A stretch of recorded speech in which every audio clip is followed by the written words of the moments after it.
All right. Good morning, everyone. So for today, we will be having our fourth webinar. So the Filipino Science Hub partners with the Philippine Young Water Professionals, and we will be featuring the water sector. So 2 weeks ago, na-feature po namin yung agriculture sector. So another sector is the water sector na medyo hindi rin masyado nating alam or wala tayo masyadong background. So for today, next slide please. Before we start with the webinar, gusto ko lang pong bigyan kayo ng pointers for today. So para po sa mga naka-join, naka-automatically mute po kayo, and please keep your cameras turned off. And please reserve questions toward the end of the presentation, and the questions you can send through Zoom chat box and YouTube live comment section. And please no recording of the session via your personal devices. Next slide, please.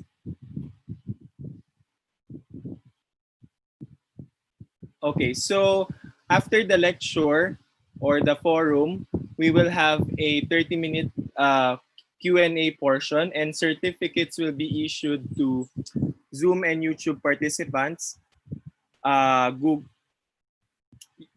We will be posting the certificates on our page sa Phil-Sci Hub, pati din po dun sa page nila sa Philippine Young Water Professional. So pagkatapos po ng webinar, bibigyan po namin kayo ng step-by-step process kung paano nyo po makukuha yung mga certificates. And lastly, slides will not be shared, but the web lecture video will be uploaded on YouTube and Facebook.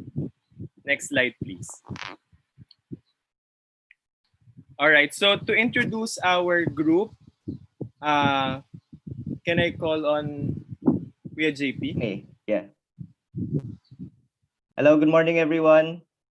I would like to introduce our group to everyone, especially those who are joining us for the first time. We are the Filipino Science Hub, and we're originally founded in 2012 by our founder and CEO, Dr. Jeffrey Bongkin, as the Batangas City Science Teachers Hub. So this is we go way back in 2012.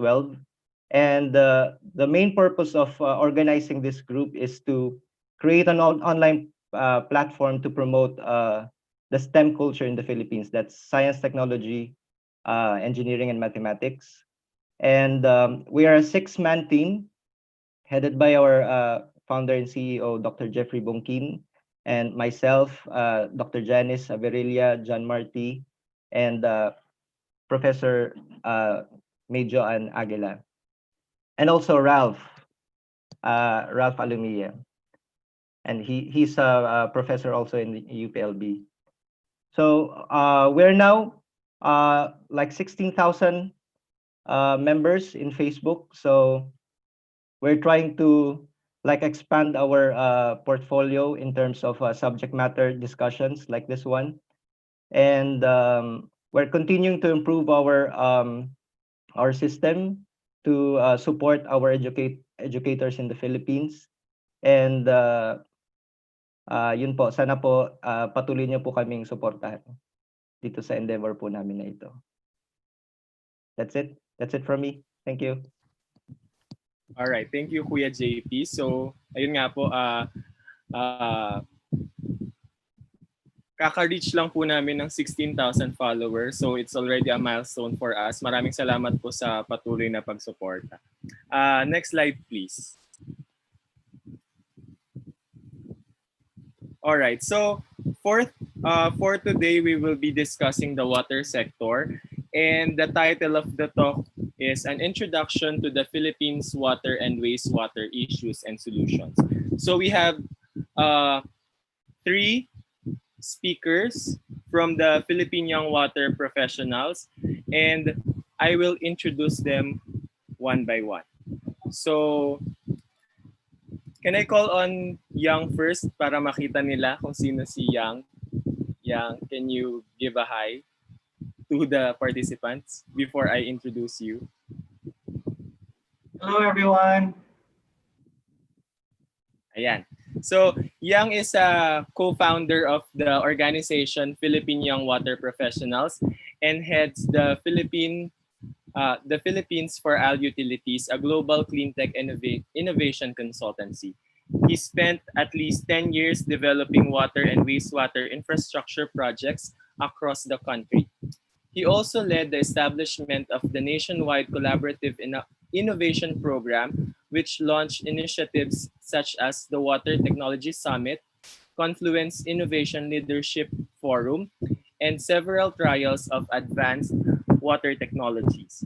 As an active member of the International Water Association, he was appointed the youngest conference president of the IWA Efficient Urban Water Management Conference Series in January 2019. He was awarded as the Mike and Ruth Cheng Fellow for the Beers Environment Leadership Program of the University of California in Berkeley. A prolific mentor, he teaches economics, human-centered design, project management, and systems leadership in various youth leadership fora. His social media hashtag is hashtag the onus is on us, a call to committed and collective action in the water sector. So again, please say hi, Yang. Gandang umaga. Okay, so our next speaker is Karmina Alejandro. Can you please say hi to our participants? Yeah, yes, Karmina. Karmina is currently juggling between her master's work, volunteer work, and recently being a new mother. Congratulations. After spending 10 years in the utilities industry, particularly in the water and energy sectors, she has moved to another basic need industry. She is currently a manager in one of Asia's fastest growing fast food chains. Ms. Alejandro is also an active participant in international youth development space together with the two other speakers. She is also a co-founder and public relations director of the Philippine Young Water Professionals Organization. In 2016, she was a speaker during the Singapore International Water Week's Young Water Professionals Forum, where she shared Maynilad's information education efforts. Meanwhile, in 2018, she was selected to be a part of the inaugural class of the Unleashed Innovation Lab 2017 in Denmark, where 1,000 young professionals from 129 countries sought to come up with solutions to the Sustainable Development Goals.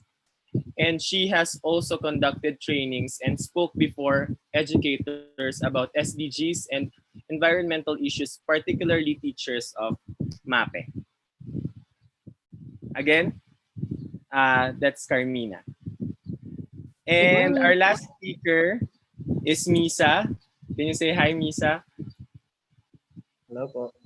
Hi po. So, Misa or Misael Camposano Jr. is a civil engineer, advocate, and also an educator. He is a graduate of civil engineering from the Technological University of the Philippines, Manila, and is currently based in Calasiao, Pangasinan. He is a recipient of the Outstanding Youth Award and Water Award given by the Ministry of Environment of South Korea and Willow Foundation, respectively, in a water conference for young water professionals held in Ulsan, South Korea in 2017. He is one of the 30 youth green educator of the DENR Environmental Management Bureau. Green Education Philippines, which is the youth arm of the agency. He is currently working as a territory manager for a water utility company and serves as a part-time instructor in a local college in Calasiao, where he handles water and environment under the civil engineering curriculum. He is the assistant director for regional affairs of the Philippine Young Water Professionals. So take it away, speakers.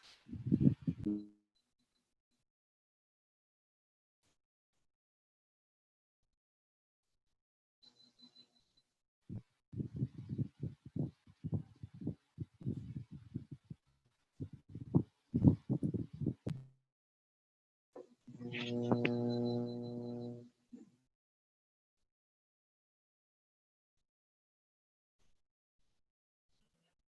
good morning. I hope everyone can see my slides.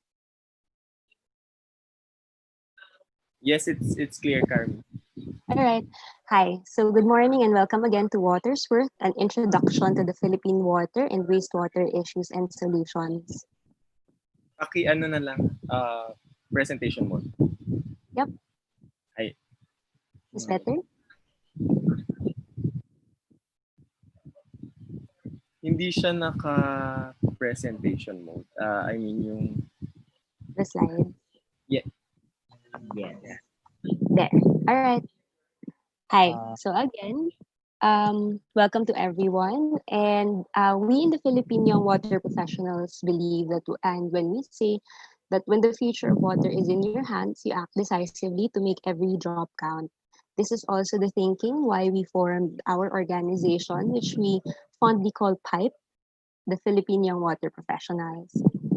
The Philippine Young Water Professionals, just to give a brief background, we are led by the vision that we want to build a progressive, collaborative, and inclusive water sector, which is why we're not limiting ourselves to those who are actually working in the water sector, but even friends of the water sector or those who want to become part of the water sector are also welcome to collaborate on us with our organization. We are also led by the mission which is we are a community where diverse young water professionals, or again, friends of young water professionals, can come together to learn, share, and work together.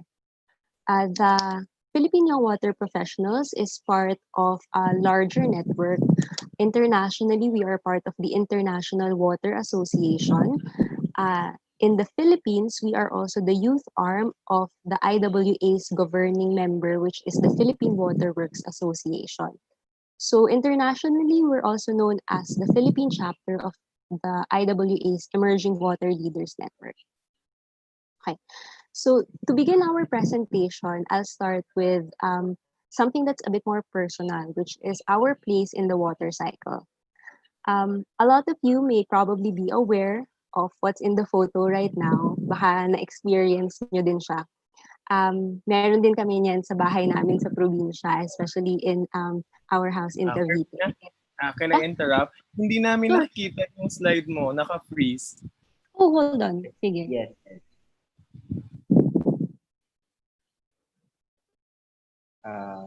Paki-slideshow, yung sige. slideshow.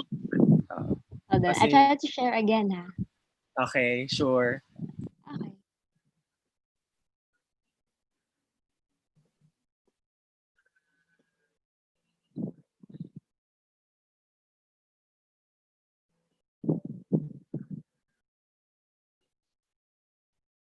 There.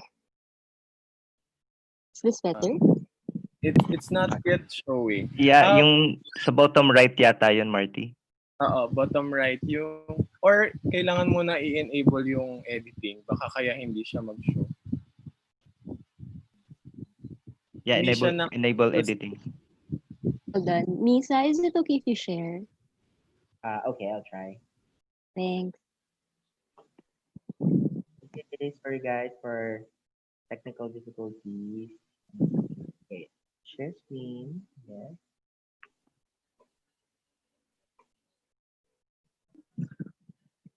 Okay. That's better. That's good. Right. Yeah. Thank you, Misa. Okay, just wait. I think you can request control. Take it away, Miss Carms. All right. Okay. Siguro let's go to the first part na lang, Misa.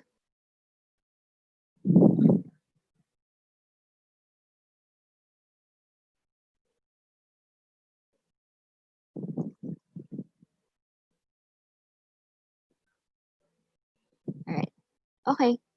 So you guys can see on screen that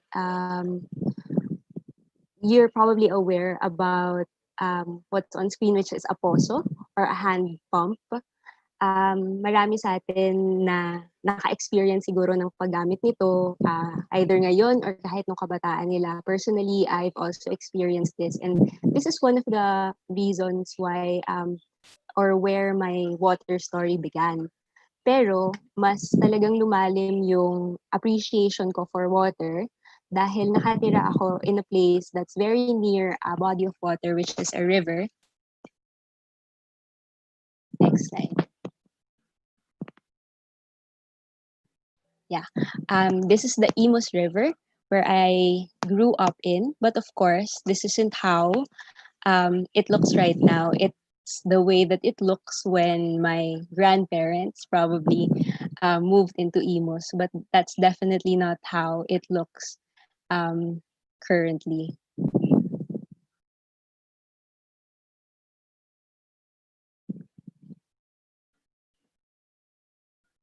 Okay, that's how it looks right now. That's actually taken about a block away from my house. So a lot of our water bodies currently, ganito yung state nila ngayon. Madumi, maraming sediments at basura, usually maraming nakatira sa paligid nito.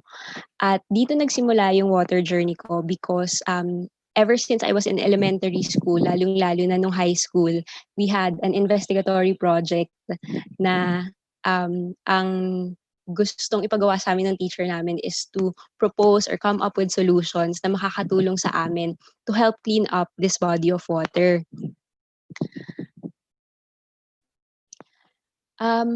Tapos na-realize ko when I went into the industry and I was in the communications of a water utility company, a lot of the conversations about the water cycle and about water itself, usually hindi natin nakikita kung nasaan tayo or kung ano yung parte natin doon sa water cycle na yon.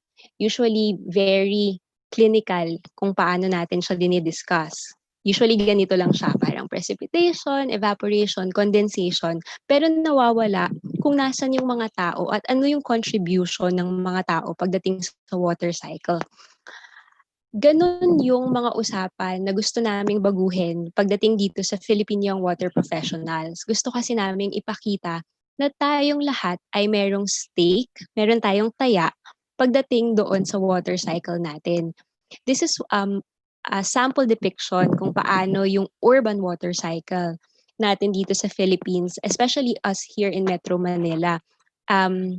Ito yung ginagamit natin, and I have to give credit to Maynilad because this is one of the things that we used to present to our stakeholders for them to understand the importance and the difficulties, the challenges involved in delivering potable water to our households. So I'll go through it one by one. The water that we enjoy in our households, especially those who are enjoying piped water, it usually comes from the dam or Angat Dam in Norzagaray, Bulacan, which goes through pipelines into water treatment facilities. In the water treatment facilities, they are cleaned, and then of course, they are made potable, and again, they go through pipelines before they are delivered to households and businesses. Usually, supposedly, ideally, the water is then collected and then brought to wastewater or used water treatment plants before they are discharged to bodies of water for the original water cycle that we grew up with to begin again, the evaporation, condensation, precipitation. However, what happens with a lot of water bodies, especially here in the Philippines, is that wala itong part na to, wala yung wastewater treatment part. At dumidiretso lang talaga yung mga nagagamit nating tubig sa bodies of water, which of course poses a lot of problems for us environmentally, economically, which we'll go through with later. Next, please. Ayan. So, just to go briefly over the sector coverage dito sa Philippines, sinasabi natin na nag-improve naman na talaga yung sector coverage or meron naman na talagang improvement in terms of access to basic water services. Marami naman na sa atin ang hindi naman kumukuha or sumasalok na lang ng tubig pagdating doon sa mga balon or pagdating doon sa mga unimproved water sources. However, if we look at it,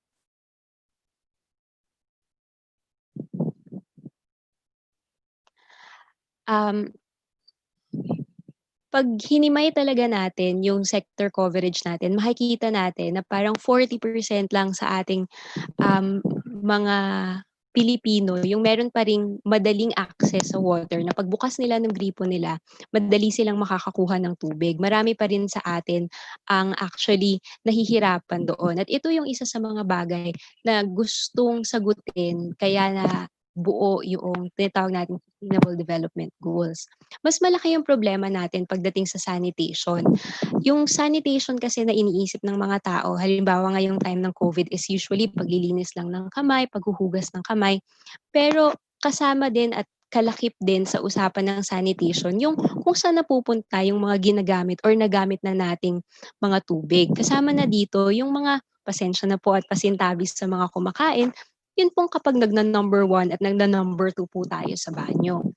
Noon po kasi ang usapan sa sanitation usually ay pagpo-provide lamang po ng mga tinatawag natin na mga toilets or toilet facilities. Alam ko po, lalo na galing din po ako sa public school, isa din ito sa mga usapin na nahihirapan po ang ating mga kaguruan at ang ating pong education sector. Pero doon po talaga nagbigay ng atensyon noon ng gobyerno at even some of our international organizations. Kaya po sinasabi natin that we're in the green naman in terms of sanitation. Meron namang improvement in terms of sanitation. Ang problema po natin actually is saan po kaya napupunta yung lahat ng fina-flush natin at lahat po ng ginagamit nating tubig pagkatapos po nitong ma-flush nga. Sinasabi po natin na while there is an improvement in the sanitation. In the Philippines, there are still some shared facilities, unimproved facilities, and even some people who are still doing open defecation. And this is something that we're really trying to help address na po. Ang isa pa pong problema is yung paglilinis po ng used water natin because in the Philippines, sadly, less than 10% have access to piped sewerage systems. Ang ibig sabihin po nito, yun pong pagka-flush po nila or pagkahugas po nila ng mga pinggan, lahat ng mga nagagamit nilang tubig ay diretso pong napupunta sa ating mga wastewater treatment facilities for them to be cleaned. Less than 10% po ng population natin yon. And a lot of it is actually centralized in Metro Manila or dun po sa ating mga urban centers like Cebu and Davao. At ang mahirap po is napupunta usually po yung mga ginagamit nating tubig sa ating mga tinatawag po na Poso Negro or septic tanks. Ang hindi natin naiisip though is how are the septic tanks maintained or how are they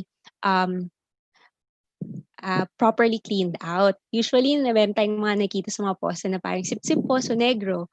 Pero ang problema, saan ba nila dinadala ulit yung mga kinukuha po nila from our Poso Negro? And a study by the DPWH actually showed that less than 1% of all septic tanks in the Philippines are properly maintained. Kasi po, ang problema, kapag hindi siya properly maintained, posible siyang umapaw or posibleng nakuha nga siya ng other haulers, pero ibabalik mo naman doon sa bodies of water, katulad po kung saan ako nakatira noon. And that's actually something that we've really seen in the past.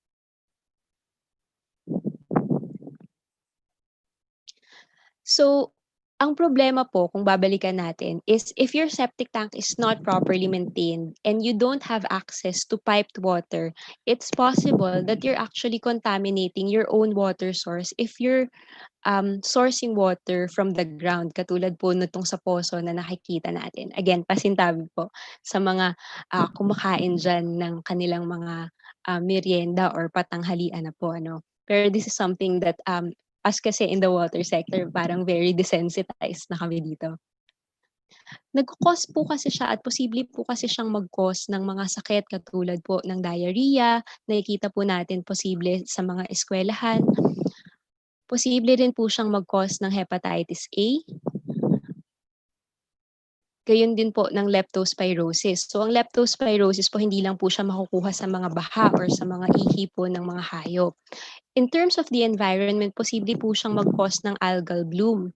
Kung familiar po kayo lalo na po doon sa Laguna Lake, isa po sa mga problema nila doon is really yun pong pagdami ng mga water lilies na isa pong parang parasite po siya kasi nahihirapan po ang ating animal life na makipag-compete po sa kanya. So isipin mo parang maganda naman yung yung water body na yon, yung river na yon kasi madami namang tumutubo sa kanya. Pero isa po kasi sa dahilan kung bakit napakaraming tumutubo dun sa mga water bodies na yun is kasi masyadong marami pong fertilizer. Kaya po masyado pong marami yung mga tumutubo na katulad niyan na water lilies and other parasitic na plants. Posible rin po siyang mag-cause ng fish kills kasi po nakikipag-compete nga po yung mga tumutubo sa kanya doon po sa oxygen content natin.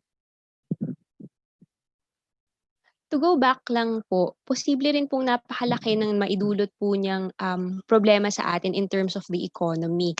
A study po by the UPISSI said that about 78 billion is lost annually po in the Philippines because nahihirapan po tayo in terms of tourism, in terms of health, fisheries, and increased cost po of water treatment. So kaya po sinasabi natin na napaka-importante po na maintindihan natin lalo na po ng ating mga estudyante very early on na sila rin po ay may stake, may taya at meron pong pananagutan po in terms of maintaining our water resources. And of course, they can also be part of the solution. So my part po in terms of this discussion is really broadening your awareness and making you more aware about the problems in the water sector. The next speaker po, Mr. Yang Villa, we'll talk about some of the solutions naman po that we have and inspiring you in terms of coming up with solutions about these problems. Thank you.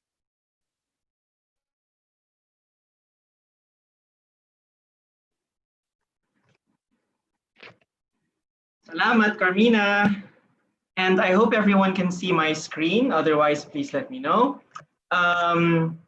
In this section, what I want to talk about is how water is critical, not just for thriving communities and society in terms of public health, in terms of general well-being of communities and people, as Karmina mentioned, but also thriving nature and how they are interconnected through water. And one of the key solutions that I want to emphasize here are called nature-based solutions, or NBS. Right, so three concepts I'd like to introduce, if you don't know these already, are integrated water resources management, ridge to reef, and circular economy. So integrated water resources management is a process of managing water resources through coordinated development and management that is equitable, emphasizes equitable access for the good of society without compromising the sustainability of vital ecosystems and environments. The second concept is called ridge to reef management, which is very similar to IWRM. And it's the idea that healthy and well-managed river basins and coastal areas are critical to ensure that people and nature thrive. And finally, circular economy is this concept that economic activity should build and rebuild overall system health. And overall means both ecology and social human systems. So what's common across these three concepts? What's common is that they share the same message, which is that we must manage and utilize water resources such as water, energy, food, etc., for the benefit of both people and the planet. So for a very long time, masyado tayong people obsessed in that we manage natural resources only for our benefit, very anthropocentric. But with this lens, we emphasize that people and nature should really thrive. And And true resilience can only be achieved when we understand our place in nature and manage water resources accordingly.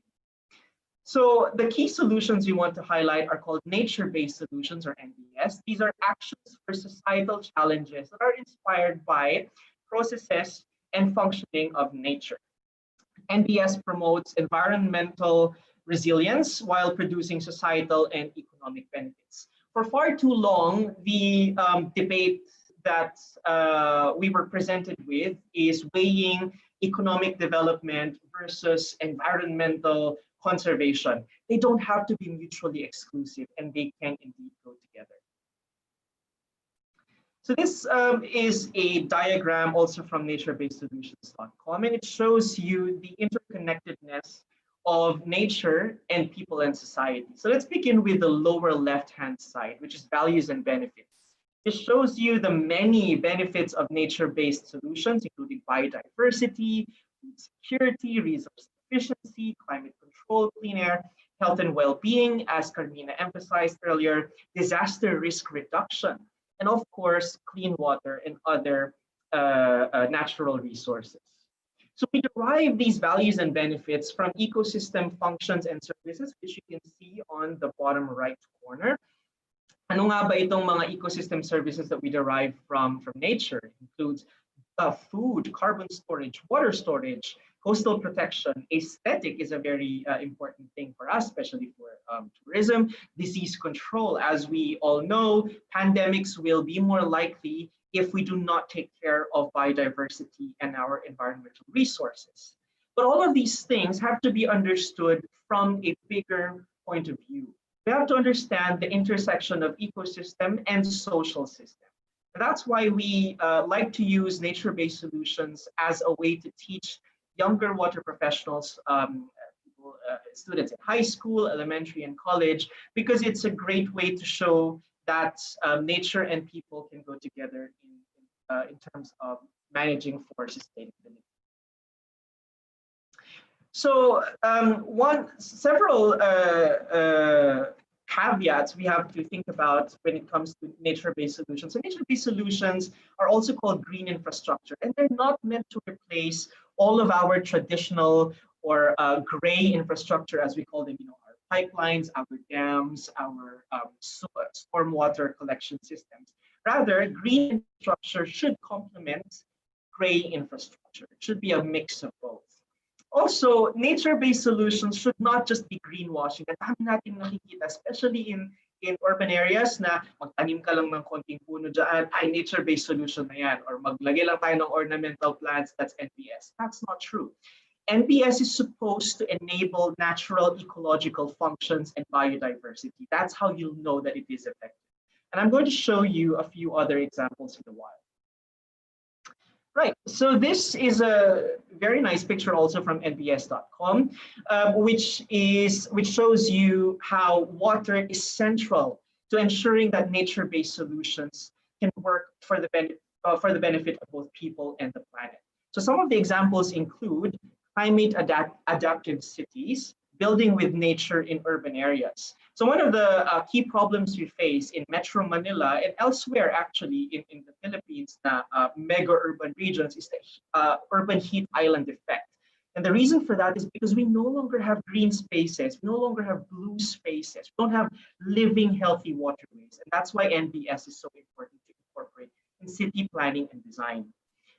NBS can also be used to restore wetlands. As we all know, Manila Bay, the coast of Manila Bay from Cavite all the way to Pampanga, Bataan, used to be thousands of hectares of ancient wetlands. Pero anong nangyari? Because of commercial development, hindi lamang sinira ito, kundi nag-reclaim. The reclamation project from the past and the reclamation projects of today have really destroyed these ancient wetlands, which were critical not only for biodiversity, but for other ecosystem services. Restoring mangroves is also another NBS mechanism, because as we all know, mangroves are good for flood protection and enriching our coastal mudplains and coastal mudflats.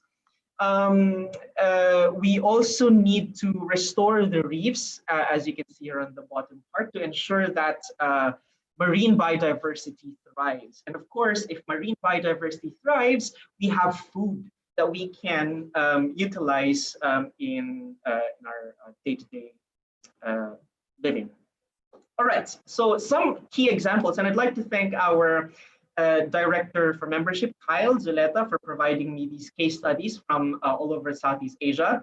The first case study is one from the Philippines, actually. This is a constructed wetland for domestic wastewater treatment and reuse. This was implemented by SCPW. They work very extensively with nature-based solutions across the country, and they focus on wetlands. So wetlands is a generic term for any land formation that is basically touched by water. So madaming klase ng wetlands. And this one is in Calauan, Laguna. So what you see here is an installation where plants are used for natural filtration of wastewater. Katulad nga ng nabanggit kanina ni Carmina, kapag ang pasitabi ulit, kapag ang dumi ng tao ay hindi na nalilinis bago ito mapunta sa ating groundwater, it can really spoil and contaminate our water resources.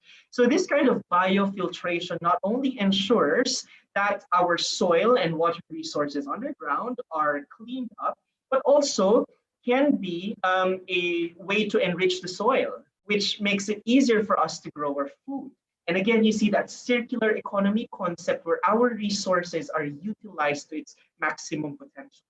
Now, it's important to note here, and you can notice from the example here, that it's not just enough to be planting any kind of plant, and definitely not just ornamental plants. These have to be native, endemic, and fit for purpose.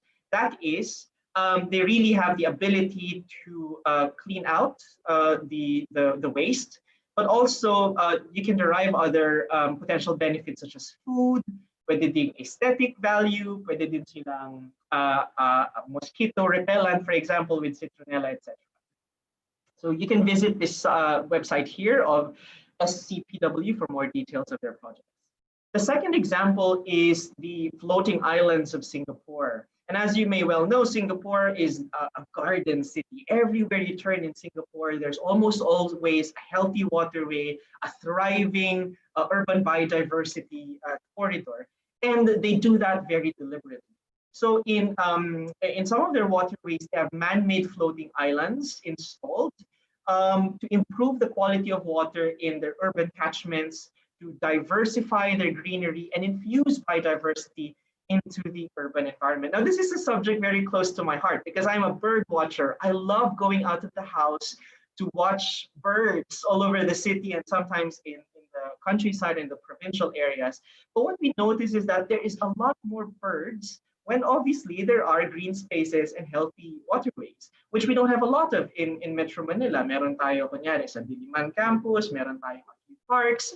But if you go to Pasig River, and I live right next to Pasig River, we don't have as much biodiversity anymore. If you go to the esteros of Pasig River, hindi na ganun ka-thriving ang ating biodiversity. Now, the PRRC, before its abolishment, unfortunately last year, used to have these kinds of man-made biodiversity magnets as well. And they use native endemic plants to clean out the Pasig River esteros, yung mga tributaries ng Pasig River.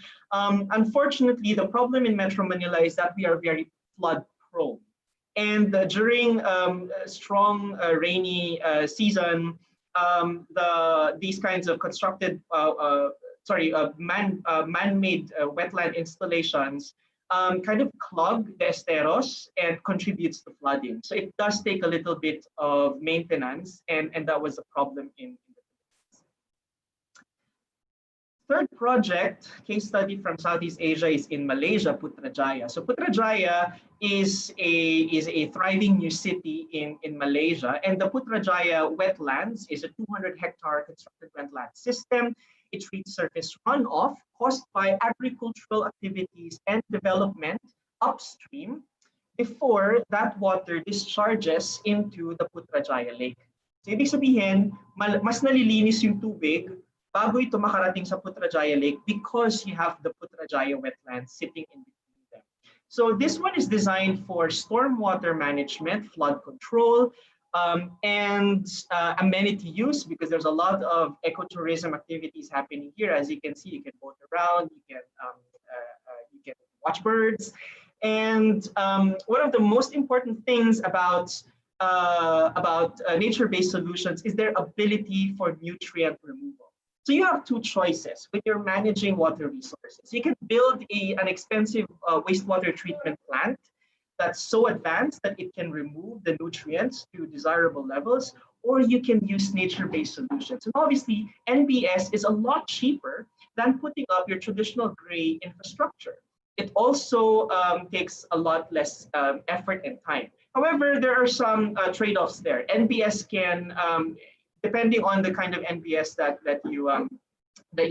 sorry, I have to take that back. NBS might take time because you obviously need to plant trees and wait for them to grow and thrive before they deliver these kinds of services. Whereas a wastewater treatment plant can be ready in 2 years' time and start doing the treatment. However, NBS can be cheaper. NBS can require a lot less skills. NBS can be community driven as well in a way that we don't really see a lot with gray infrastructure.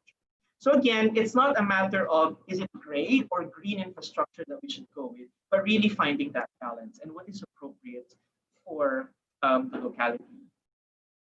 Final example, and this one is my favorite because I love Iloilo as a city. I love going there, and I love walking in the Esplanade. Esplanade is designed as a people's park.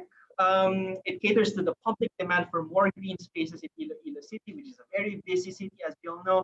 It's also a pedestrian's paradise because it's a place where you can just go and breathe, relax, jog, or bike. And you're right beside the Iloilo River. So before this, if you've seen, I don't have before photos of the Iloilo River, but there used to be scouring of the river bank. There used to be heavy siltation because of sediment buildup in the river. And of course, the coastal area wasn't well managed. But the Iloilo City local government and the people came together to start replanting mangroves and using nature-based solutions to make sure that the entire ecosystem is rejuvenated. And this is also another good example from SN Aboitiz Power Magat, which is a combination of gray and green infrastructure. So the green infrastructure here obviously would be planting more trees appropriate for the locality. The gray infrastructure would be the use of solar panels. So pag pinagsama mo sila, you can not only enhance the water quality of the reservoir of the watershed, but also generate power and electricity that's usually lost because energy, the heat of the sun, is just absorbed by the water. And hopefully we see more projects of that happening in the future. So in summary, nature-based solutions generate what we call co-benefits for both people and nature. And NBS are critical to the integrated whole of cycle water management that we are advocating for in the water professions. Isa?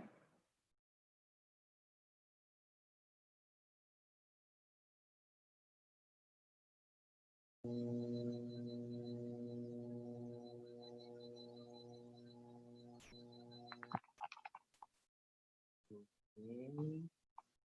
Let me just check. It's working. Hello. Hello. All good? Hi, Misa. Okay. So, good morning, everyone. So right now I'll be sharing to you the opportunities, programs that we do in Pipe, and also the water industry itself. So maybe most of you might be wondering why water industry is actually an industry that is very vital to our economy. So I'll be introducing to you the water industry through this very short presentation. But right now I'll be sharing to you some of the programs that we do in the Philippine Young Water Professionals.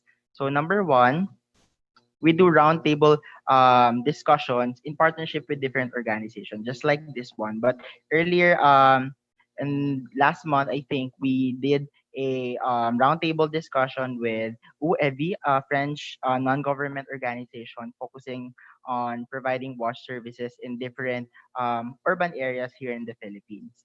So next, we also conduct Kwentubig, stories about water. So you can update in our pages about Kwentubig because we will be doing this as well within the month or the next months to come. And this will be about, of course, water, but this will be more on just stories of young professionals and experts in the water regarding the issues and concerns right now the water industry is facing. Next, we conduct career guidance and opportunities talks to senior high school and college students. So, one of the advocacy of the Philippine Young Water Professional is making sure that students can see the water industry sector as a choice. So, ako bilang isang civil engineer when I was still in college, of course, yung mga kaibigan ko, focus talaga sila sa construction. And that is something that is normal to our course, of course. But ako, simula second year college, I think, or first year college, talagang nakain na talaga ako din sa water industry. And very rare yung mga kasama ko in the civil engineering curriculum or civil engineering course yung nag-take ng water path. That's why I started this advocacy. So when I started teaching in University of Makati and right now here in Philippine College of Science and Technology in Calasiao, Pangasinan, I always make sure that students will know or will be able to see the water industry benefits and opportunities na meron ngayon sa atin sa Pilipinas. Okay? So one of our events, upcoming events, is the Effluence, which is a virtual conference on water and wastewater. This is in partnership with, of course, International Water Association. So, though unfortunately, the registration or the submission of papers is already done. The schedule of Effluence 2020 will be posted on our page. Just watch out for that. So, what are the opportunities in the water sector? So, noong early March, we know that nagkaroon ng lockdown, nagkaroon ng COVID-19, and the Philippines really has been in tremendous state and sobrang hindi alam ng mga companies and ng mga tao yung gagawin. Nawalan ng trabaho yung iba, nag-work from home yung karamihan sa atin, and we don't know because sobrang hindi ito normal sa atin. Okay? So, paano ba nag-respond yung water industry to this lockdown or to this pandemic? So, it is important na as a water district, syempre kahit nasabihin ng mga tao na may COVID nga, one industry that is a must na mag-operate pa din is of course the water industry because water is of course a basic need. So, there are three things na binigyan ng focus ng mga water industry districts and companies during the pandemic. And actually, without the pandemic as well, ito yung mga tinitignan namin. So, one is the availability of water. Number two, the pressure and also the quality of water. So, binanggit ni Miss Karmina kanina that yung buong Pilipinas, almost around 40% to 50% pa lang yung merong direct access talaga sa tubig. So that is a sad thing to realize, but we should also take that as a challenge. So this is one opportunity na pwede nating tignan. So pwede nating i-encourage yung ating mga students to see and look for opportunities as well in the water industry because of course, sobrang gaganda ng mga opportunities dito. So COVID-19 happened on the dry season since work from home has been the new normal. There was an influx in domestic water consumption. Of course, lahat tayo nandun sa bahay, ang dami ng consumption ng tubig natin. But of course, nawalan ng commercial establishments and yung industry natin, hindi talaga sila nakapag-operate o nakapag-produce ng mga produce or ng mga products. So, makikita natin dito, this is from MWSS or Metropolitan Water Works and Sewerage System. You will see na yung Angat Reservoir elevation natin, medyo though dry season, medyo malayo siya sa last year, which is yung nagkaroon ng crisis. So, this year, we're expecting na talagang bababa pa rin yung elevation ng Angat depende sa pagdating ng ulan, of course, and also sa consumption ng tao. But right now, since, bumalik na yung operation ng mga companies and industries, we're expecting na mag-i-influx yung consumption since ta-target yung mga companies, mag-target yung mga tao na bumalik sa normal nila. And you'll see here na hindi lang simpleng pagpapatubig yung tinitingnan natin sa water industry. Sobrang laking bagay or sobrang laking process yung araw-araw na dinadaanan ng tubig natin before siya dumating sa ating mga poso or ating mga gripo rather. So, to understand more, syempre, hindi natin naintindihan. Ang alam ko lang, consumption ko sa bahay. Paano ba or gaano kalaki ba yung consumption natin sa mga commercial establishments natin? Of course, hindi natin makikita yon in a big level kasi product na lang yung nakikita natin. But I want to share to you this concept of virtual water for us to understand more the importance of conserving water. So what is concept or what is virtual water? Virtual water is defined as water embodied in a product,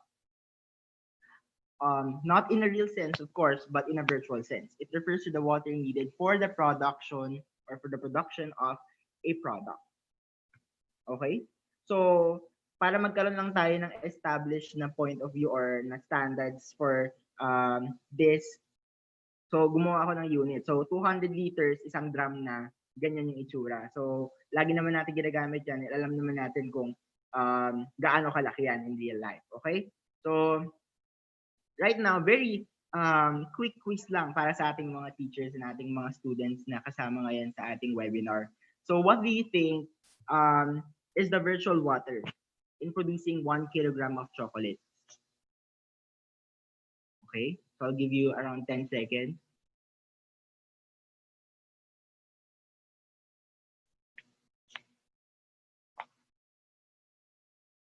Okay, so in order for us to produce 1 kilogram of chocolates, guys, you need to have 17,000 liters of water. Okay, so tignan nyo na lang yung dami, or if you'll see, alam nyo naman yung 1 litro ng tubig, that's 17,000 just for 1 kilogram of chocolate. Another one, 1 kilogram of beef. How many, or what is the virtual water of a kilogram of beef? Para makaproduce ka ng 1 kilo ng beef. What do you think, guys? I'll also give you 10 seconds for that.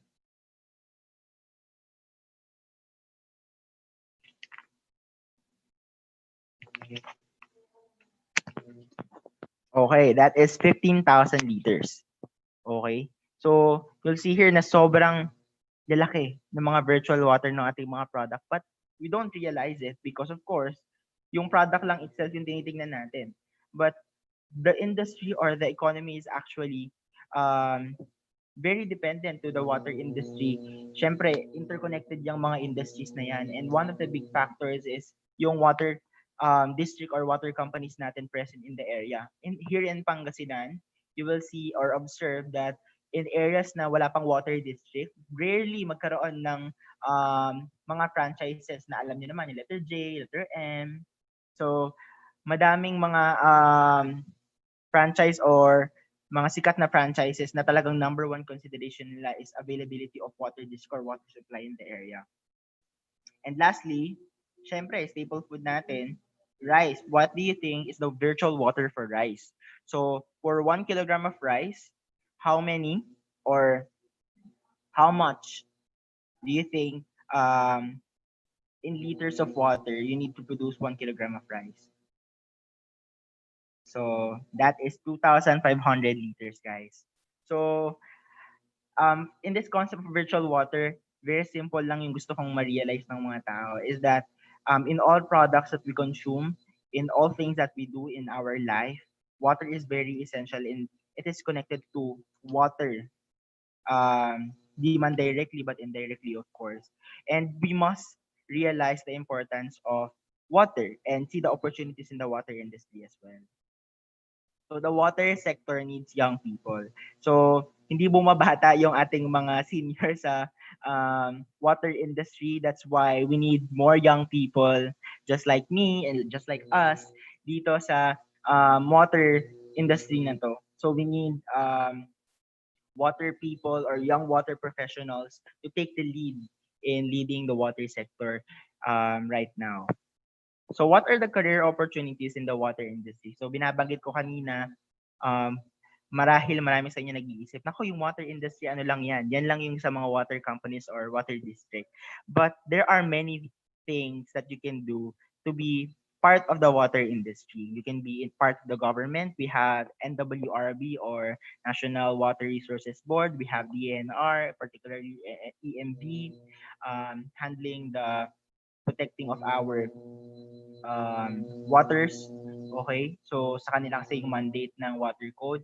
And also, we have MWSS as well, regulating two companies, the two concessionaires in Metro Manila. And next, we have agricultural irrigation. So connected dito sa government, we have NIA or National Irrigation Authority, handling our irrigation for the whole Philippines. So of course, we have the utility or wastewater treatment companies conducting the treatment of our water para dumating yung malinis at potable na tubig sa ating mga kabahayan. And we have the transport, so yung mga nagko-construct ng ating mga pipelines, nagko-construct ng ating mga linya para makarating nga yung tubig doon. So hindi naman pwedeng treatment lang and then walang transportation. So important na meron syempre na young professionals or mga experts na pumunta rin sa field na yan. And nextly, we have hydropower or power generation. So meron tayong mga hydropower companies located in the Philippines, one in Angat Dam. So it's currently handling by I think a Korean company. So, pero in partnership naman siya with the Philippine government. So, right now, you will see here that maraming opportunities na available sa ating water industry. And very exciting talaga mag-work sa water industry. Nung nagkaroon ng COVID, wala kaming choice. Walang choice sa amin na mag-stop ng operation. Ang choice lang namin is to make sure that the operations will still go. They will still be functional or operational despite na may COVID. So meron kaming mga plans na paano pag merong naging positive sa amin? Paano kapag lahat kami naging positive? Wag naman sana, of course. Pero yung mga plans na ganun, tinitignan namin na even gumawa kami ng mga manuals for our deep wells, for our operations, na kapag merong substitute sa amin in case na magkaroon nga ng the worst case scenario in companies, may kita ninyo na important kasi talaga yung ating tubig in our everyday life. That's why sobrang critical ng water industry or the role that the water industry is playing in our lives. So what are the initiatives of other organizations related to the advocacy of PYWP or the Filipino water professionals focusing on SDG 6? So yun nga, there are not enough appropriately skilled water professionals to support the attainment of universal access to safe water and sanitation. And I tell you guys, hindi mo kailangan totally na maging knowledgeable na 100% alam mo na lahat before you enter the water industry. Companies usually train their employees for them to be more skilled and for them to be more excellent in doing their job. So hindi naman yun, pagpasok mo doon, expected ka na alam mo na lahat. But of course, the companies continuously do trainings and capability trainings for their employees for them to handle or to operate their deep wells, to operate their water systems effectively and efficiently. So 82,600 additional water and sanitation technical field personnel and fire technicians needed in the Philippines to meet the goal. So kita nyo, sobrang laking number. So right now, we have a lacking of 82,600 professionals na nasa field. So sobrang laki ng opportunity na pwedeng makuha natin in the water industry. So we also want to give advocacies of different companies. So we'll have the credit to Manila Water for Lakbayan and Toka Toka. In Lakbayan, what they're doing is that they're showing they're showing to the students or teachers and barangay officials or what we call kasangga in the barangays, the path of water or what we call the water trail, kung saan nanggagaling yung tubig natin, kung paano siya tinitili, at paano siya dumarating sa mga kabahay natin. And we also have the Toka Toka para sa malinis na ilog. So what we have in Toka Toka is the wastewater advocacy actually. So Toka-Toka focus more on pagpapasipsip ng ating mga Poso Negro and making sure that we throw our trashes in the right places and in order for us to have cleaner rivers. Okay? So yan. So for Maynilad or Maynilad Water Academy naman, they partner with schools and organizations for research projects, for internship opportunities and other capacity building sessions. So yon.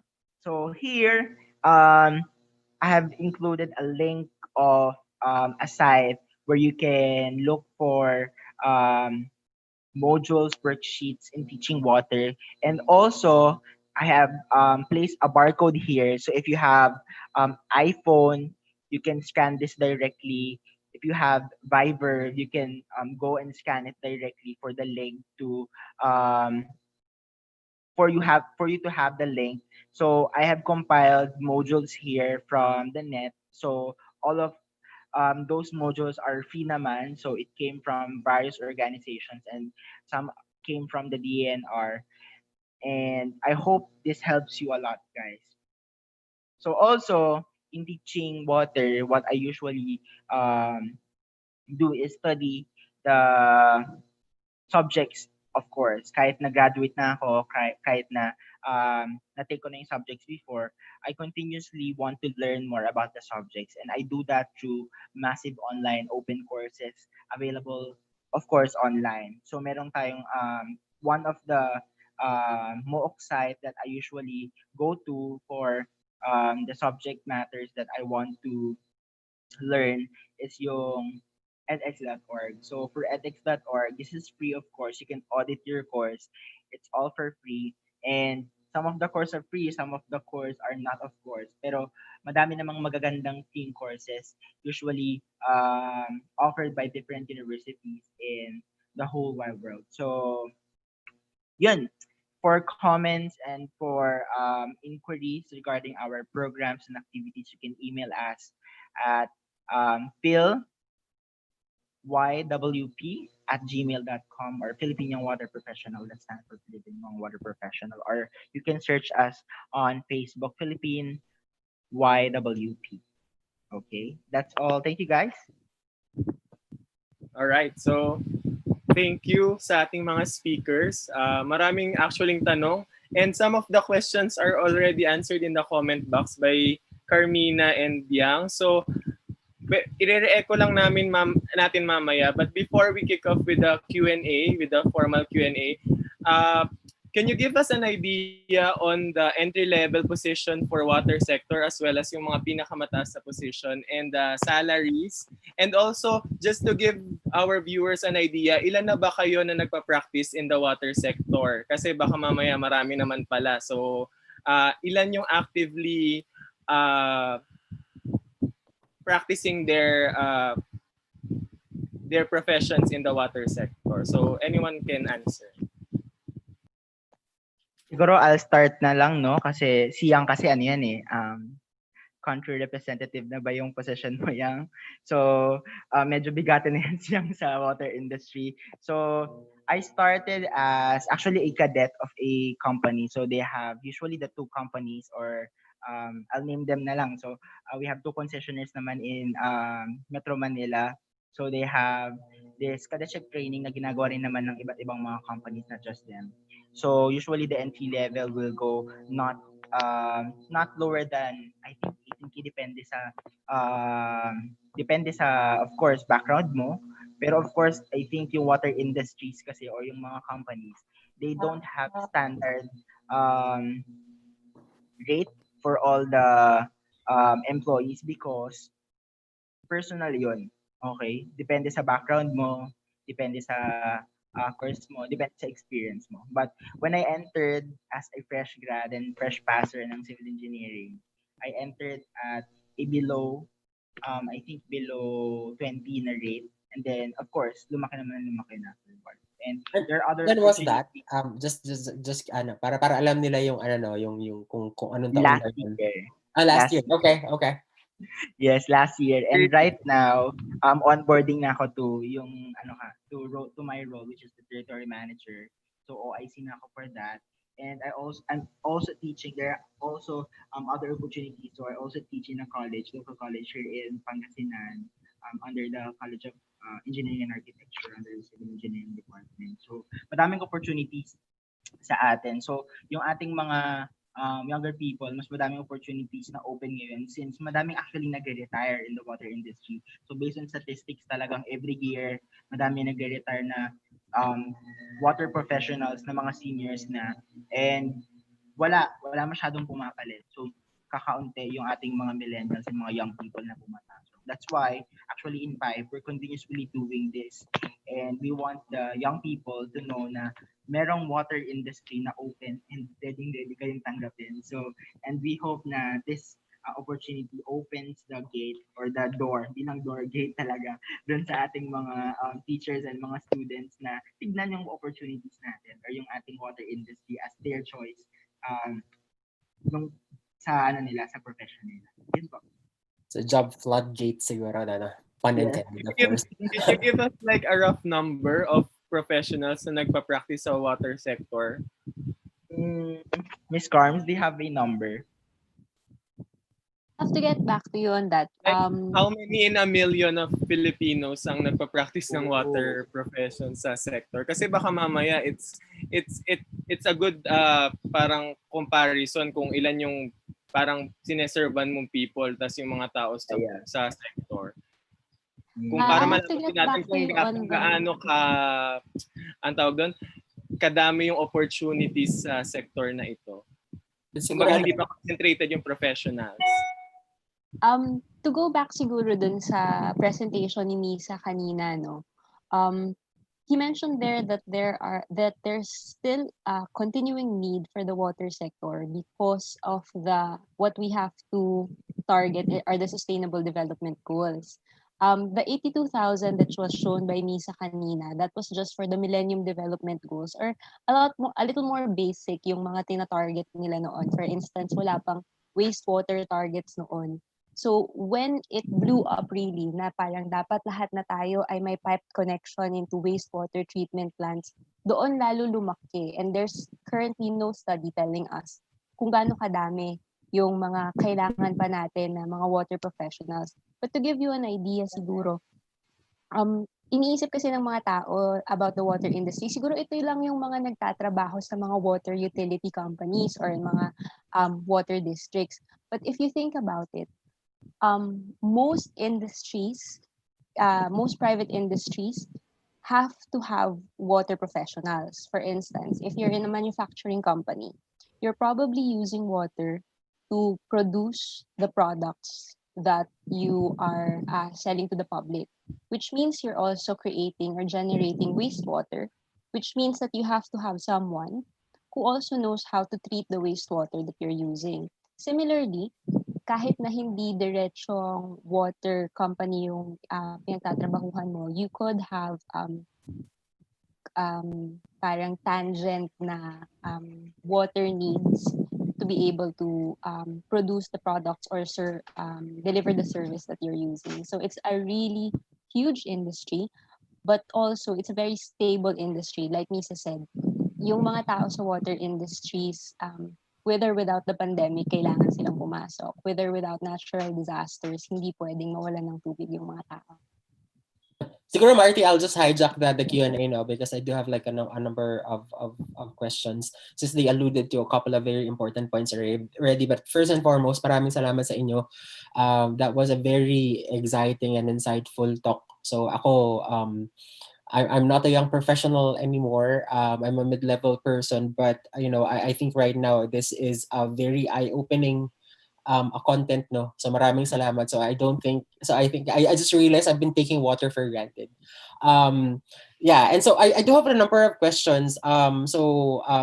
Touching on yung engagement ng educational sector in general, all the way to perhaps asking a bit more granularity on certain things that you touched on. So dun siguro ako mag-start sa when I remember when I was in UP and I was a chemistry major, hindi naman ako actually bluntly I would say it, trivialized yung water research. trivialized yung water-related type ng programs. And like realizing how critical it really is, given the content or the messages that you just delivered. Would you be able to identify some of the critical barriers that make it difficult for your organization or your people who are advocating for water as a for water as as a potential career in the future? Ano yung humahad lang sa inyo para ma-engage yung teachers or para ma-educate yung students? So that's the first question, and this is a graded question. As a follow-up to that, would you be able to actually send messages to our teachers in terms of how important their roles are, and also if there are certain resources that they can perhaps use na baka pwede nyo ring i-provide sa yung pipe. So mga teachers, I highly encourage you po, follow their page. Kasi I think they're a young and very energetic and vibrant group, so I know for sure marami pong matutulong sa inyo, and I think like right now if you could educate us on that. I know ang daming question pero tatlo naman kayo. Salamat. I'll take a stab at answering the question on teachers' roles. Because we cannot overemphasize how important it is for teachers, particularly from a younger age, to take students through the entire journey of water appreciation. So see, water appreciation, it really sits on a larger, bigger picture, which is environmental appreciation. So some of the most enduring mentors to me have been those who have inculcated a love for the environment. But the turning point for me, and the reason why I joined Maynila, which was my first water job more than 10 years ago, was because of a professor in UP, and we had a class on, this was of course on environmental economics, and we had a class on water. At sobrang naengganyo ako because the way he discussed it was so big picture. It wasn't just water as an engineering or as a science field. He really talked about water as a social science, water as something that's useful for the entire society.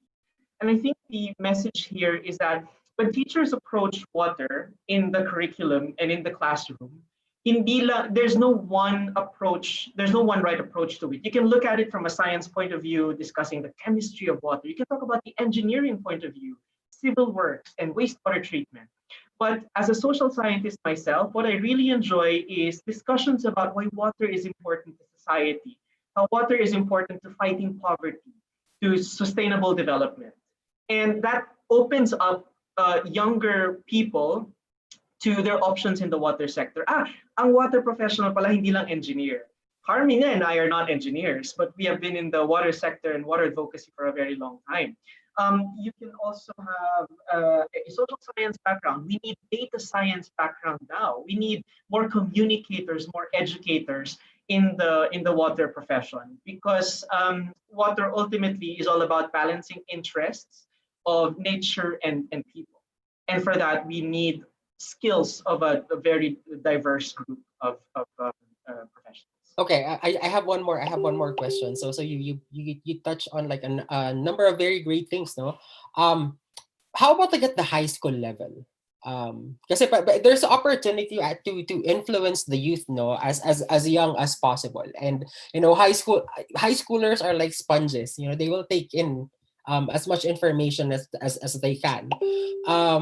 So para sa mga high school teachers natin and students, no, parang how can we actually do that? Or perhaps like, how can your group in particular help bridge siguro yung awareness gap when it comes to the water sector? So siguro yun din, I would bet that that's fairly relevant to our participants right now, kasi karamihan sila mga nasa high school levels din. Wait. Okay. Sige. Let's go, Misa. Wala ka na, Ms. Karen. Okay, thanks. Siguro I'll share something, and then Misa can also contribute later on and build on it. In terms of trying to reach out to a younger audience, PYWP has also been trying to do that in terms of, as mentioned earlier, we have had some conferences involving some STEM students before. especially in terms of environmental education. But beyond that, we also have partner organizations, as shared by Nisa in his presentation, called the uh, including private organizations and their own efforts, including Maynilad and Manila Water. For Manila Water, they have what's called Lakbayan, which really encourages people to take a look at their facilities and go through and experience the journey of water from, as mentioned by Yang, ridge to reef. Maynilad also has that equivalent through what's called the Maynilad Water Academy. And I would encourage our teachers really to go and visit that site because they have partnerships um, with educational institutions, including the Philippine Science High School System for their OJT requirement. And they even take teachers, specifically STEM teachers, to go through the lakbayan so that they can also share the experience to their students later on.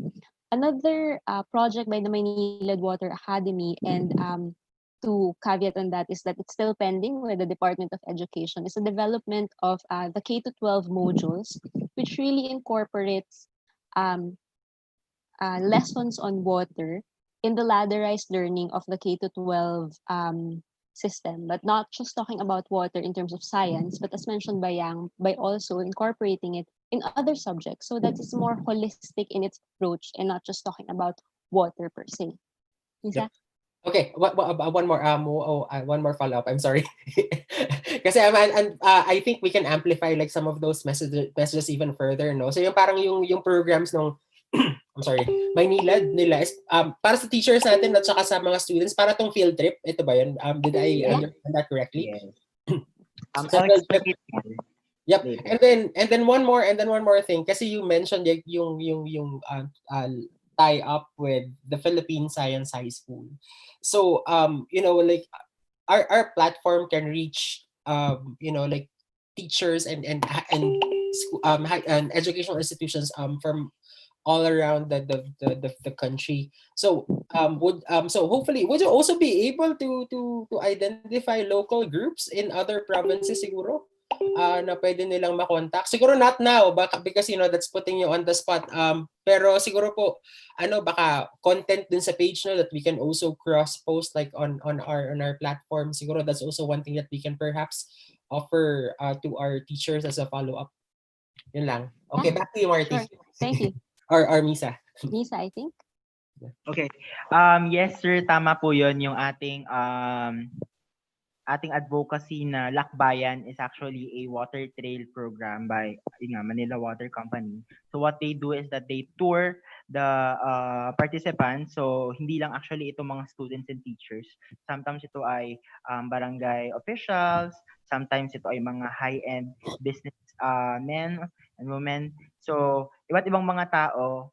And the main goal is for them to appreciate the water trail. Kung saan nanggagaling yung ating source, and then ano yung treatment na pinanggagalingan or ano yung treatment na ginagawa before it reaches to our houses or to our taps. So just a quick but in na answer dun sa kaninang tanong ni Sir Marty dun sa numbers ng ating professionals. So I searched for the Metro Manila population and the estimated na population ng ating dalawang concessionaire in Metro Manila. So around 1 is to 4,500 yung ating ratio. So isang employee ng ng ating concessionaire to around 4,500 people in Metro Manila. So you'll see there na sobrang laki ng ating ratio doon. I mean, sobrang liit ng magiging ratio niya compared to doon sa ginagawa or the importance. Kasi isipin natin in a classroom, ang hawak ng isang teacher natin 40 pero 40 to 50 na sobrang bigat na nun. I think, in my personal opinion, sobrang bigat na nun. Pero in the water industry, ibang bagay naman to of course, pero you'll see the ratio is very big pa din. So right now, yung mga companies natin, yung mga water districts natin, let's not just focus on Metro Manila. Of course, we have water districts and water companies in the rural provinces and the rural areas that are continuously upgrading and trying to improve their services to the people, and they need investors, they need people that will operate that companies. And of course, syempre yung mga water district natin, karaniwan ayan yung mga hawak ng mga senior pa natin. Okay, because kakaunti yung ating mga young people na pumapasok. And that's why we want to encourage yung mga high schools natin, yung ating mga senior high students to see and look at the water industry. And I tell you, ako, coming from yung sa experience ko since high school, college, ako ay nakapokus talaga yun sa water. Of course, iba-iba naman yung case natin. Pero right now, I'm in a very good state, and the opportunities in water are really very vast. Makikita natin na hindi lang tayo, hindi mo kailangan maging engineer to enter the water industry. We have psychologists here, we have nurses here, we have business admin people here, we have actually teachers here conducting trainings for employees in the water industry. And for the constraints, actually, sir, yung constraints na one thing na na-encounter namin is that, of course, yung ating water industry, for the people to appreciate it more, is for them to really see the real picture there, yung parang actual talaga. So, of course, hindi naman lahat ng water district merong ganun, hindi lang lahat ng water companies in the rural areas merong ganun. So that's why we're actually doing this. So we have other organizations such as, for example, water.org. They're doing wash services in different areas. They partner with water districts to see or to advocate the wash programs, yung ating availability, hygiene, and sanitation. And marami pang kailangan gawin sa ating bansa. So ang nakikita lang kasi natin ngayon yung mga nasa Metro Manila. Of course, marami tayong teachers na nasa ibang probinsya, non-Metro Manila. So, meron tayong mga opportunities. We can have yung mga online classes na magpapakita sa kanila ng mga processes. Right now, if wala talagang water district na available, but if they have a water district, please do so. You can tap your water district. They can partner with you, of course. And if you want to have talks and if you want to have trainings about wash programs, you can tap water.org, or if you want to be connected to them, I can connect you to them. So they're one of our partners here in Kalasha Water. So they do trainings for teachers and educators about wash programs. And ayun, so madami pang kailangan gawin. Very sobrang bigat actually nung question kanina, because kung hindi kasi makikita ng mga tao, ng mga students, ako, being an educator, kung hindi nila makikita, parang feeling ko, hindi din nila ma-appreciate. So, madami pang kailangan gawin. So, right now, one of the ideas ko actually here in Kalashaw is actually replicating that lakbayan here in our company, local company, subsidiary of Manila Water here in Kalashaw. So, same din, pero equal naman yung mangyayari. And in other rural areas, I think madami pang ma-explore na opportunities ng ating mga teachers. Meron tayong mga presence ng dams in I think in Mindanao, ang daming fresh water na available na maaaring makita ng ating mga students, and I think ma-appreciate nila yun. Yep, Anissa, you guys share all these activities on the PYWP page, right? Yes po, yes. Ayun, mga teachers, ano po? Sundan niyo po sila doon. I'll just share my screen for a summary of some of those other resources. Here. Yeah, but as Misa mentioned, pwede po kayong maki-coordinate sa inyong local water district kung nasan man kayo, and then I'm sure they will be more than happy to facilitate a learning tour of their facilities.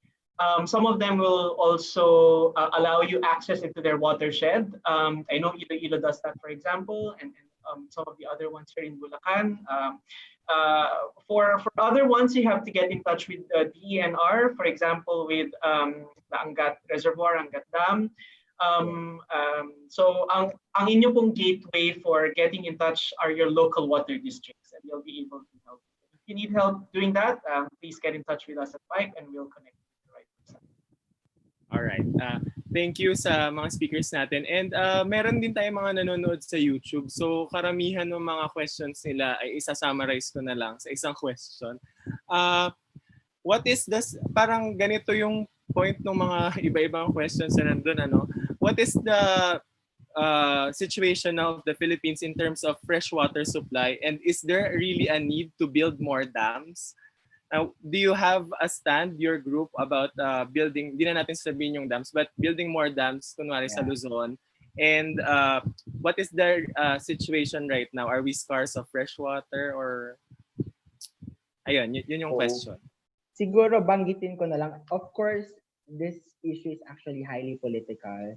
So I'll just share my screen again for us to see yung ating yung binanggit ko kaninang status ng Angat Dam kanina. Yung shinare ko. So are you seeing this? Yeah. Yes. So you will see here, teachers and students, makikita natin itong green na to, ito yung ating last year. Nakita ninyo yung level ng ating Angat Dam, bumaba talaga siya doon sa ating, malayo siya sa critical level talaga. Talagang tuyot na tuyot yung ating mga dams last year. That's why nagkaroon tayo ng water crisis. Right now, medyo malayo yung ating, of course, medyo malayo kasi nagkaroon ng pandemic. Tapos nung pumasok yung March, nag-work from home yung ibang tao, nagsarado yung mga commercial establishment, wala yung mga industries, bumaba ang consumption. Tumaas ang ating consumption ng domestic. Pero, ina-expect natin yan, nalulobo ulit because babalik na nga yung ating mga commercial establishment. Pero since dumating sila sa tag-ulan na, okay, in-expect natin na medyo tataas.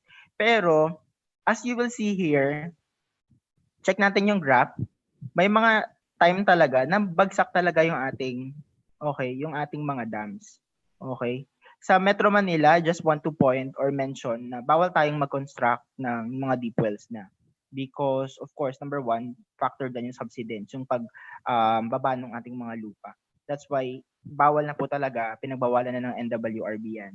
So, I don't want to directly mention na I am, of course, pro with the dam, but I just want to mention na there is a scarce in our supply. So, yung ating supply from the dams, yan ay I think, this is actually my opinion, not the opinion of the organization as a whole, but yung ating supply, ito ay hinahati sa ating NIA, hinahati sa MWSS, and then yung MWSS, hinahati yan sa ating dalawang concessionaire. Actually, meron pa actually in Bulacan na kasama pang isa. So, you will see here na medyo meron tayong problem with the supply. That's why the government is actually trying to solve that. Okay? So, medyo malaki yung issue. Hindi natin, syempre, I mean, in my opinion, hindi ko naman pwedeng sabihin na directly yan yung sagot. Okay? So, pero I just want to point out the issue natin sa ating supply. That's why nagkaroon ng mga ganong projects yung ating government. Okay? And in the provinces and the rural areas, meron tayong mga dams, pero karamihan talagang deep well pa rin ang gamit. Here in Pangasinan, talagang almost all municipalities talagang naka-deep well talaga. So, meron tayong mga threat of subsidence, may threat tayo ng contamination, syempre, meron tayong mga iron and manganese sa ibang areas. So, depende yan sa company kung paano nila iti-treat yung tubig nila. Pero, yung fresh water na tanong natin kanina, I think Metro Manila lang yung ating tinitignan muna doon. Medyo may issue po talaga or may problema po talaga tayo doon currently because dumadami lumulobo yung population natin in Metro Manila. Pero hindi naman dumadami yung supply natin. Yun yung sagot ko doon for that. Yeah. Let me give a counterpoint to that, no? Kasi dams are just one of the many ways that we can manage and balance our demand and supply. The other one is obviously demand management, which is something we haven't really explored a lot in Metro Manila. We almost always accept that just because we have a growing population in urban areas, kailangan tapatan din ito ng supply. And I personally think this is obviously my opinion, not the stand-up fight, but it's wrong for supply to catch up with demand. It should be the other way around. We should work with what we have. And secondly, in terms of options, there are many other water resources that can be exploited for Metro Manila, and that's what we have to really look at holistically. I think it bears pointing out that PYWP as an organization, because we are non-partisan, non-political, it's not our job to make a statement on these kinds of issues. Our job is to enable our members to make these kinds of opinions and stand and push it in their organizations. Katulad ng sinasabi ni Misa, this is a problem that if he sees in her organization, he is well equipped as a member of PYWP to make a stand and craft a proposal and plan to make it happen. And we want to do the same thing for our members. So we don't really come up with a statement that we're pro-dam or anti-dam. I think that's too black and white. Precisely because PYWP is such a multi-dimensional systemic organization, we look at these kinds of water issues from so many different angles. We enjoy the fact that we have differing perspectives. We provide a platform for discussing these options, and then we let each of our members come to their own stand and decision. And we encourage them to go back to their organization, talk it out with their colleagues, and find appropriate solutions. But our job is to provide them with information, analytical tools, and different perspectives. All right. Ayan. Karmina, you have something to add, or that's about it? I think tama naman yung sinabi nila, no?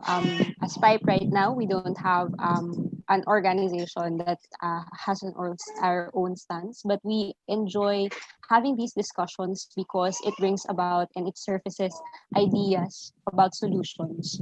And then I think what we also have to consider, and to Yang's point earlier in the presentation, are there other options for us aside from dams? Maybe there are nature-based solutions that we can explore and more disruptive technologies that we can explore. And these are the types of conversations that we'd like to continue having and like people to continue asking these types of questions para naman lumawak palalo yung kaalaman and opinions din ng mga tao about water and water supply demand.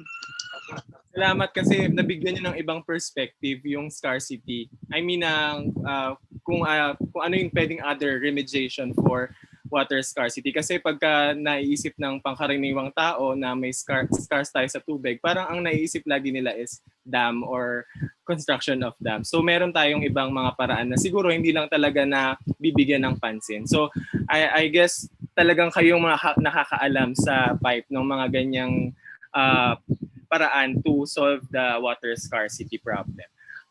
Last two questions, and we will give you time to promote your page, of course. What can you suggest for home-based localized water treatment? The simplest one possible. And do you have like a campaign about water and wastewater sa PYWP na already naka-roll out?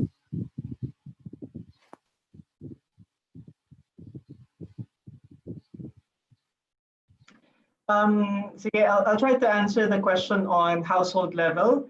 Iba-iba po, depende sa circumstances our household is facing. So sometimes, for example, sa akin po, because I live in a fairly new building, I actually drink straight from the tap. I don't need any other purifier, and that's good enough for me. Hindi pa naman sumasakit ang tiyan ko. Thanks to our concessionaires for ensuring that water is safe from the tap. And most of our water districts actually provide potable water.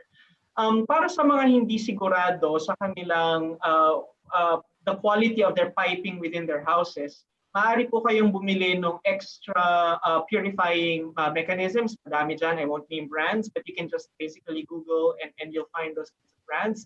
Multimedia filters, for example, would be good enough to take out the rust, to take out most of physical impurities.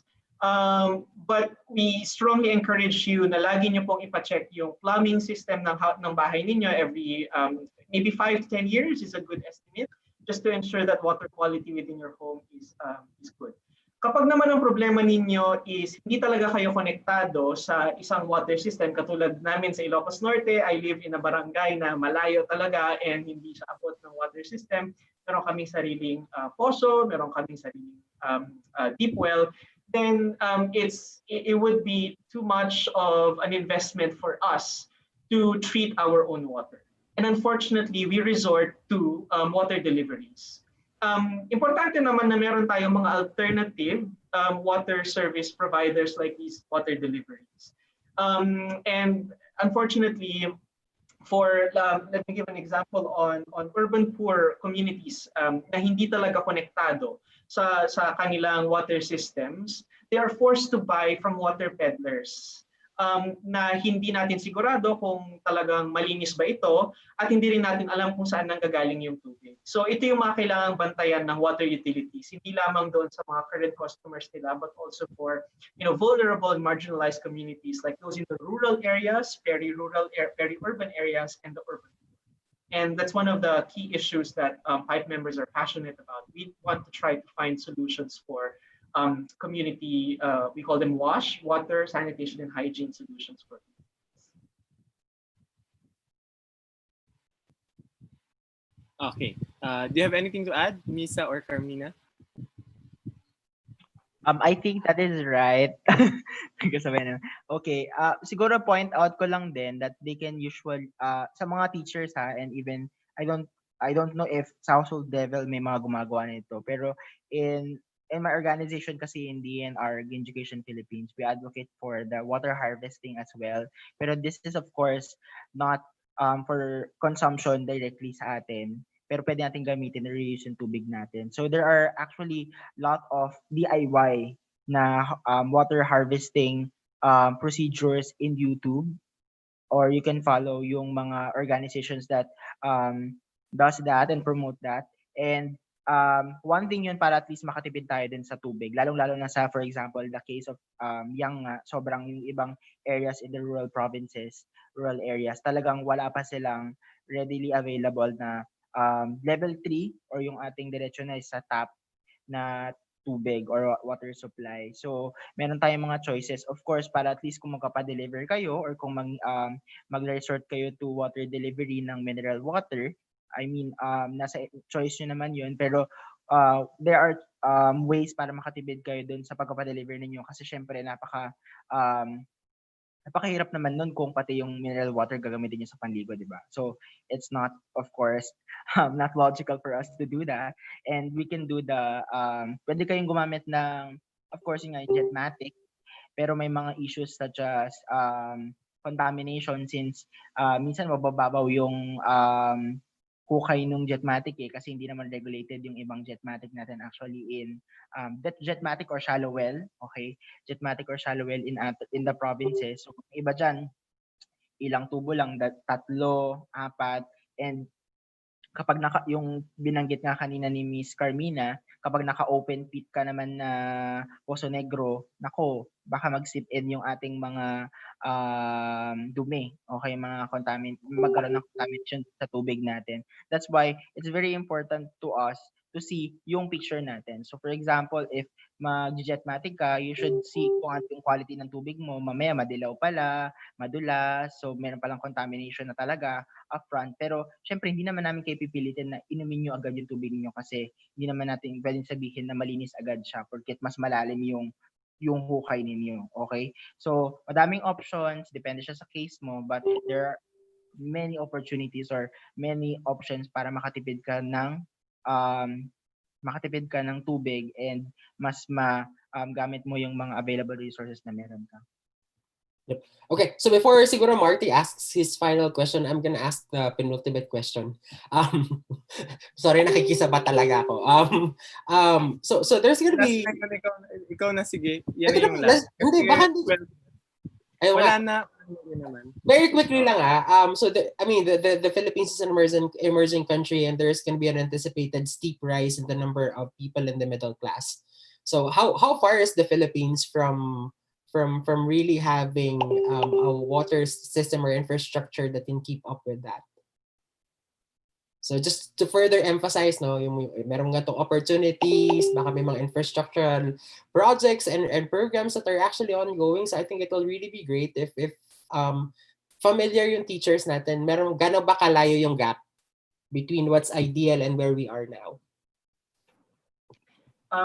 At the end of the MDGs from 2015, about 15 million Filipinos were still considered waterless or have access to unsafe water sources.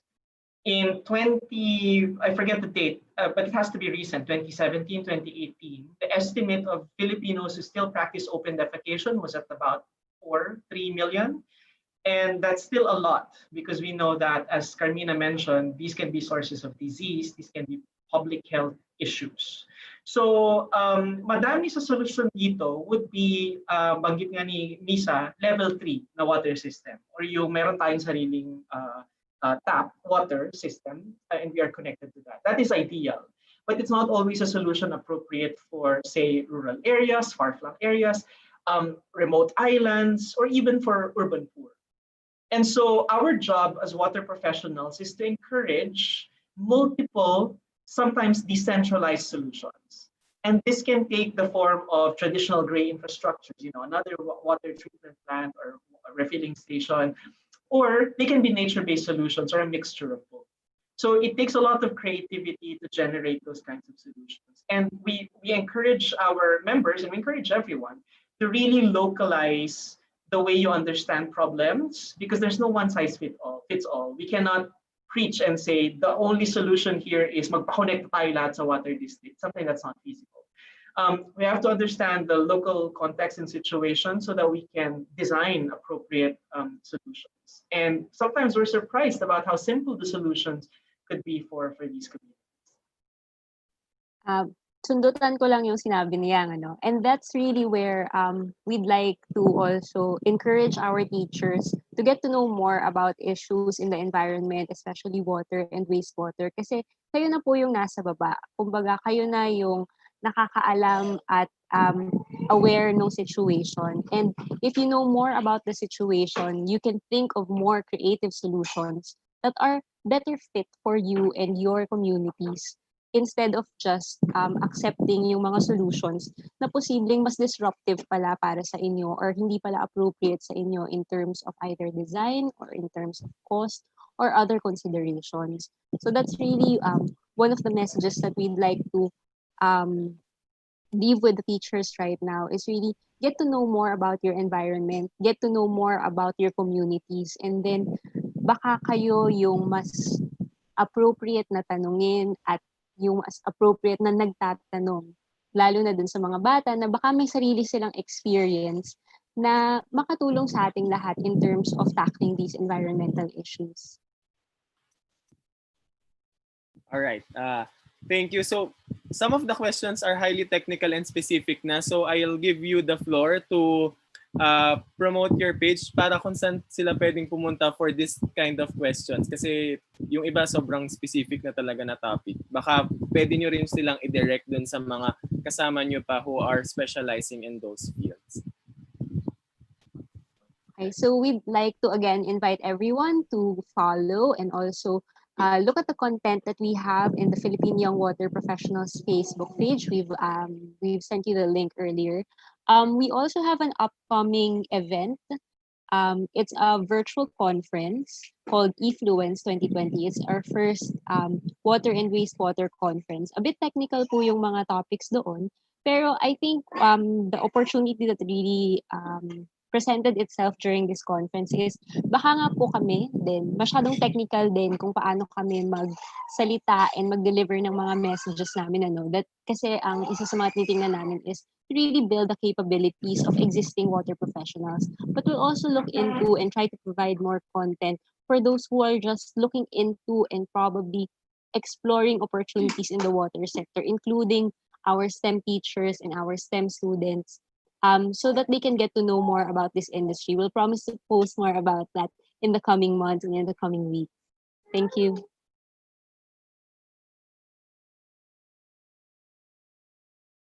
Okay, thank you, Carmina. So again, the page is Philippine Young Water Professionals. Philippine Young Water Professionals. Yeah. Okay. See. Any announcements from Kuya Jeff before we wrap this up? Nakamute ka. Yeah, so we have another web lecture on the 29th. So Lunes po iyon. I think JP is going to be sharing our screen. So I will be delivering a lecture on Lewis theory. So lahat po ng nagsistruggle sa pag-draw ng Lewis structure. So this is your chance to have a refresher course on that.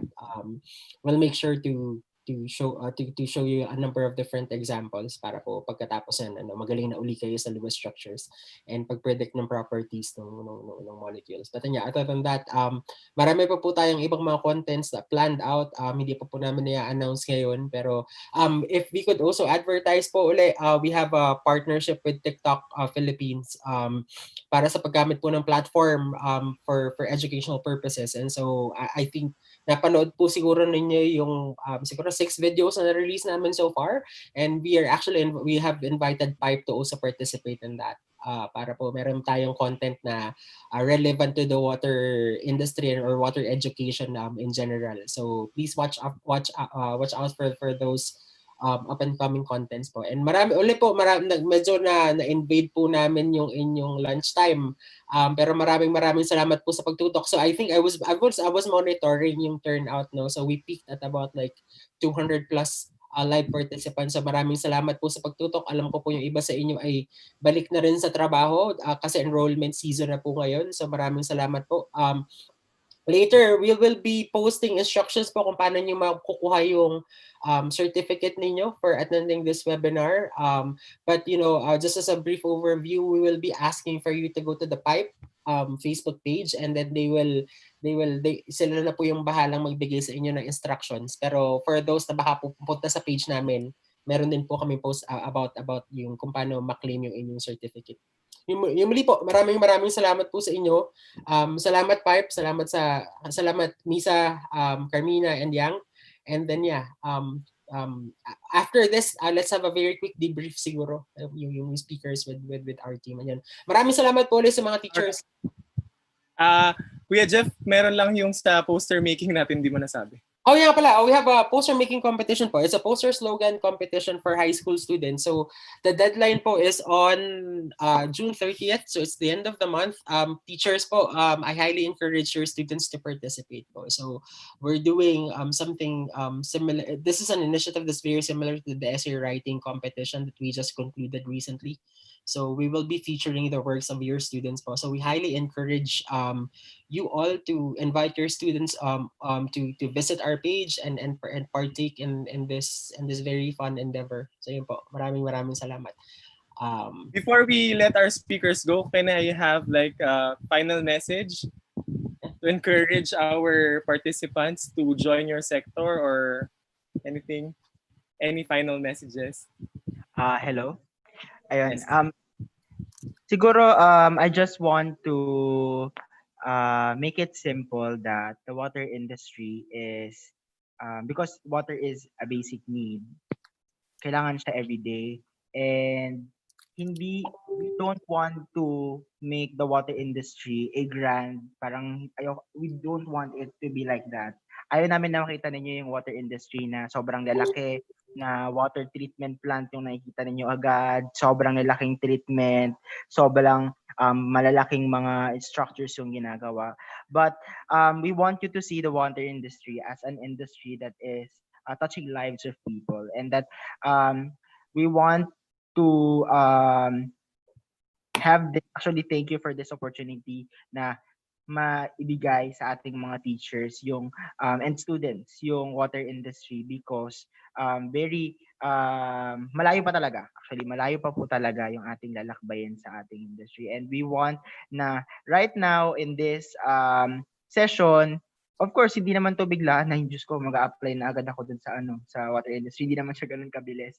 Of course, we want you to see na may opportunities, try to search topics about the water industry, try to look for organizations promoting the WASH programs, try to look for the organizations and activities na ginagawa ng mga water industries and water companies para mas ma-appreciate natin yung water industry. And in the long run, baka pag tayo ay magiging young professional na or mag-take tayo ng entrance exam sa college, let's see kung ano yung mga strengths natin as a student or strengths natin as an individual, and look for opportunities na baka fit pala ako dito sa water industry na to because the water industry really needs young people right now. Yun lang po. Thank you. Thank you. Any additional, Carmina or Yang? Medyo nag-cut lang po yung connection ni Yang, but as Yang mentioned, we'd also like to thank Phil Sci Hub and of course all of our attendees for this session today. Sabi nga po ni Misa, huwag niyo pong isipin na napakatarik noon pong road to joining the water industry. Kailangan po natin ng tao from very different backgrounds and very different disciplines. So, huwag niyo pong isipin na kailangan maging engineer ka or chemist ka lang to join the water industries. Napakarami pong opportunities in the water industry. And if you're looking for an industry that's really here to stay and it's really needed, no matter what happens, you can give the water industry a try. It's very fulfilling to be in this industry because you know that you're necessary and that you're doing something good for the community and the environment. So if you need more information, please follow us at Pipe. We're very happy and you're very welcome to ask questions and we're happy to start conversations about these topics with you. Thank you. All right. Thank you so much to our speakers and I hope marami po tayong na-inspire to join the water sector and also para matulungan natin sina Carmina and Yang and Misa to have good quality water para sa ating lahat. Hindi lang po para sa akin or para sa kanila kundi para sa ating lahat. And with that, the Filipino Science Hub would like to thank all the participants and attendees as well as the speakers. And may you have a good lunch. Bye po.